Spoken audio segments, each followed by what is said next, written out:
मेरा नाम अरमान है और हम लोग गांव के रहने वाले हैं। ये कहानी जो मैं आपको बताने जा रहा हूँ ये आज से तकरीबन 10 साल पहले की है। मुझे कहानियाँ पढ़ने का बेहद शौक था और मैं अक्सर कहानियाँ पढ़ा करता था। खास करके जिन्नातों से रिलेटेड जो भी कहानियाँ हुआ करती थी मैं बड़े शौक से पढ़ा करता था। जिस कहानी में जिन्नातों का जिक्र होता मैं उसे बड़े इंटरेस्ट के साथ पढ़ा करता था। एक कहानी में लिखा था कि जो जिन्नात होते हैं जिसके पास भी वो होते हैं वो उनको बहुत अमीर कर देते हैं, बहुत मालामाल कर देते हैं और इंसान के गुलाम बनकर जिन्नात सारी जिंदगी उनके पास ही रह जाते हैं। फिर मेरे भी दिल में एक मर्तबा ये बात आई कि आखिरकार जिन्नात कैसे होते हैं और कैसे ये इंसान के काबू में आते हैं और किस तरह से इंसान को अमीर बना देते हैं। आखिर ये कैसे किसी इंसान को मिल जाते हैं और कैसे वो इंसान के वश में आ जाते हैं। और मेरे दिमाग में तरह तरह के जिन्नातों के ख्यालात आने लगे कि क्या इन्हें इंसान, कोई आम इंसान वश में कर सकता है, बस में कर सकता है। और तभी से मुझे ये शौक लग गया था कि मैं भी किसी जिन्नात को काबू में करूं और अमीर बन जाऊं, लखपति करोड़पति बन जाऊं। मुझे बचपन से ही इन सब चीजों का शौक लग चुका था। बचपन से ही जिन्नात को काबू करना मेरे लिए बहुत ज्यादा अहमियत रखता था और मेरे इसी शौक ने मुझे बहुत इस अमल का दीवाना बना दिया था। और इसी वजह से मैं रोजाना किसी न किसी आमिल के पास जाया करता था और उनसे अमल सीखने की कोशिश करता था। लेकिन वो आमिल ही क्या जो अपना अमल इतनी आसानी से बता दे। हर आमिल मुझसे पैसे ले लेता और मुझसे कहता कि और पैसे लगेंगे और कोई अमल नहीं सिखाता। कोई झूठ मूठ की चीजें बता देता जिससे मैं करने के बाद भी किसी जिन्नात को देख तक नहीं सकता था। काबू में करना तो बहुत दूर की बात है। ऐसे ही करके दिन गुजरते रहे और मैं जगह जगह आमिलों के पास जा जाकर पक भी चुका था क्योंकि किसी से मुझे कोई फायदा नहीं मिल रहा था। और मैं अब तरह तरह के आमिलों के पास जाकर उन्हें भी अच्छी तरह से नाप तोल कर चुका था। फिर एक दिन मेरी मुलाकात एक आमिल से हुई। जब मैं उस आमिल के पास गया तो मुझे उसमें थोड़ा दम दिखा। मैंने उस आमिल को बताया कि मैं जिन्नात को अपने काबू में करना चाहता हूँ, वो अमल सीखना चाहता हूँ जिससे जिन्नात मेरे काबू में आ जाए, मुझे ये अमल सीखना है। तो उस आमिल ने कहा तुम वो अमल नहीं कर सकोगे, तुम अभी कुछ नहीं जानते हो इन सब चीज़ों के बारे में। ये बहुत खतरनाक चीज़ें होती हैं और इसके अमल को करने में हमें बहुत सारे खतरों का सामना भी करना पड़ता है। अगर ऐसे ही ये जिन्नात काबू में आने लग जाते तो आज दुनिया में कोई गरीब ही ना होता। और वैसे भी तुम एक आम इंसान हो और ये काम करने के लिए बहुत बड़ा दिल चाहिए, आम इंसान के बस की ये बात नहीं है। और उसने मुझे समझा बुझाकर वापस घर भेज दिया। अब मैं समझ चुका था कि ये आमिल दमदार है और इसके पास जरूर वो अमल है, इसीलिए इतना देने में ये नाटक कर रहा है। अब ऐसे ही मेरे रोज का मामूल हो गया। मैं रोज आमिल के पास जाता, उससे उस अमल को मांगने की जिद करता और वो मुझे मना करके वापस घर भेज देता। मैं अपनी जिद पर अड़ा रहा और वो मुझे समझा कर अपने घर भेजता रहा। लेकिन वो नहीं जानता था कि मेरा दिल अब जिन्नात को हासिल करने के लिए मुतमईन हो चुका था। मैं जिद नहीं कर रहा था बल्कि हकीकत में मैं जिन्नात को काबू में करना चाहता था।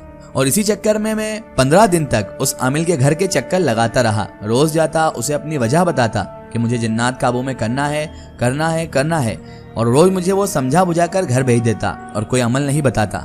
और फिर आखिरकार थक हार कर जब वो आमिल भी मुझे समझा कर परेशान हो गया तो मेरी जिद के आगे उस आमिल ने भी हार मान ली और उसने सोच लिया कि अब इसे तो बताना ही पड़ेगा वरना ये उसकी जान नहीं छोड़ेगा। और उसके बाद बड़ी मिन्नतों और मशक्कतों के बाद उसने मुझसे कहा कि ठीक है मैं तुम्हें अमल बता देता हूँ, लेकिन याद रहे जो कुछ भी होगा उसके जिम्मेदार तुम खुद होगे।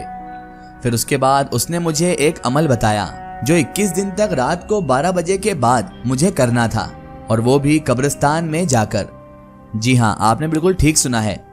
जिन्नात काबू करने के लिए मुझे 21 दिन तक लगातार 12 बजे के बाद कब्रिस्तान में जाकर एक अमल करना है।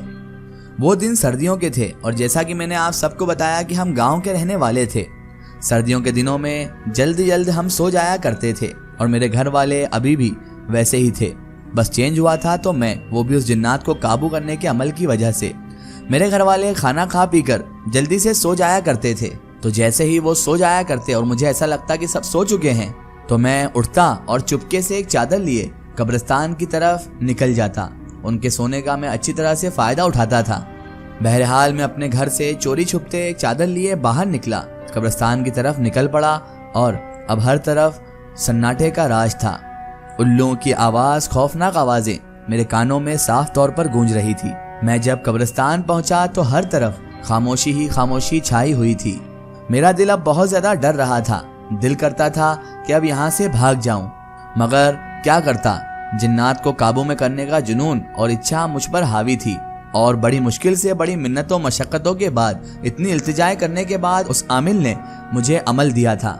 इतनी मेहनत से मुझे ये अमल मिला था और मैं इसको इस तरह से जाया नहीं कर सकता था, इस तरह से छोड़ नहीं सकता था। इसीलिए मैंने हिम्मत की और कहा कि अब तो अरमान तुझे ये अमल करना ही पड़ेगा, क्योंकि इस अमल के लिए तूने बहुत पापड़ बेले हैं। मैंने अपने आप को हिम्मत जुटाकर एक जगह मैंने वहां पर साफ की, चादर बिछाई और वहां पर बैठ गया। डेरा बनाकर मैं वहां पर बैठकर अमल मैंने शुरू कर दिया। अभी मुझे वो अमल करते हुए जो उस आमिल ने बताया था, थोड़ी ही देर गुजरी थी कि अचानक एकदम से एक धमाका सा हुआ और मैंने वहां पर देखा कि मैं एक पहाड़ के नीचे मौजूद हूँ और वो पहाड़ मुझ पर अब गिरने लगा है। मेरा दिल किया कि मैं यहाँ से उठकर कहीं दूर भाग जाऊं, क्योंकि ये पहाड़ मुझ पर गिरने ही वाला है, ऐसा लग रहा था। पर उस आमिल ने मुझे समझा दिया था कि अमल के दौरान तुम्हारे इम्तिहानात होंगे, अगर तुम बाहर जाओगे तो जिन्नात जो वहां पर मौजूद होंगे वो तुम्हें जान से मार डालेंगे, वो तुम्हें जिंदा नहीं छोड़ेंगे। इसलिए अमल अगर शुरू करो तो गलती से बाहर निकलने की कोशिश हरगिज मत करना, वरना तुम खुद जिम्मेदार होगे। इसीलिए अब मेरे को जो आमिल ने अमल बताया था, मैं उसे जोर जोर से, बहुत जोर जोर से पढ़ने लग गया। फिर मैंने देखा कि एक निहायत ही खूबसूरत दोशीज़ा, एक निहायत ही खूबसूरत हुस्न की मलिका जैसी लड़की वहाँ नमूदार हो गई और उसने अपने हाथों से उस पहाड़ को पीछे कर दिया और उस पहाड़ को बहुत ही ज्यादा दूर ले गई। उसके बाद मैंने दोबारा से अपना अमल शुरू कर दिया। अभी मुझे अमल करते हुए 1 घंटा ही गुजरा था कि तभी अचानक से मुझे कुछ अजीब सी आवाजें सुनाई देने लगी, ऐसी आवाजें जो इससे पहले मैंने कभी नहीं सुनी थी। मैंने तभी अचानक आंखें खोली तो देखा कि 2 मुर्दे कब्र से निकलकर मेरी ही तरफ बढ़े चले आ रहे थे। उन 2 मुर्दों में एक औरत थी और एक मर्द था और वो दोनों मुर्दे मेरी तरफ ही चले आ रहे थे, बढ़ते चले आ रहे थे। तभी उस मुर्दा औरत ने मुर्दा मर्द से कहा कि मुझे बहुत ज्यादा भूख लगी है। तो वो मर्द जो मुर्दा था वो कहने लगा, ठीक है, वो सामने जो लड़का बैठा हुआ है, हम दोनों मिलकर उसको खा लेते हैं। वो बहुत तरोताजा गोश्त वाला दिख रहा है, उसे खाने में हम दोनों को बड़ा मजा ही आ जाएगा, इसलिए हम दोनों उसे खा लेते हैं। इतना कहकर वो खुशी अपने चेहरे पर सजाए मुस्कुराहट, शैतानी मुस्कुराहट दिखाते हुए मेरी तरफ और ज्यादा तेजी से बढ़ने लगे और मेरा खौफ बढ़ता गया। जब वो दोनों मुर्दे मेरी तरफ बढ़ रहे थे तो मेरी जो आंख थी वो झपकने तक का नाम नहीं ले रही थी, क्योंकि ऐसा लग रहा था कि वो दोनों मुर्दे करीब आकर मुझे आज तो खा ही जाएंगे और मैं उनसे लड़ भी नहीं सकता था। और मैं तभी अपनी जान बचाने के लिए वहां से उठकर भागने वाला ही था कि तभी वही दोशीज़ा खूबसूरत हुस्न की मलिका लड़की आकर आग बरसाने लगी। तो वो दोनों मुर्दे अचानक से भेड़िए के रूप में मेरे सामने ही आ गए। इसका एक स्टोरी हम देखेंगे इसके अगले पार्ट में। दोस्तों, अगर आप भी अपनी जिंदगी की कोई सच्ची कहानी या सच्ची घटना हमारे चैनल से शेयर करवाना चाहते हैं और आप चाहते हैं कि आपकी स्टोरी भी माई स्टोरी बुक चैनल से शेयर हो, तो आप हमें हमारे फेसबुक पेज पर कांटेक्ट कर सकते हैं और अपनी स्टोरी वहां पर हमें बता सकते हैं।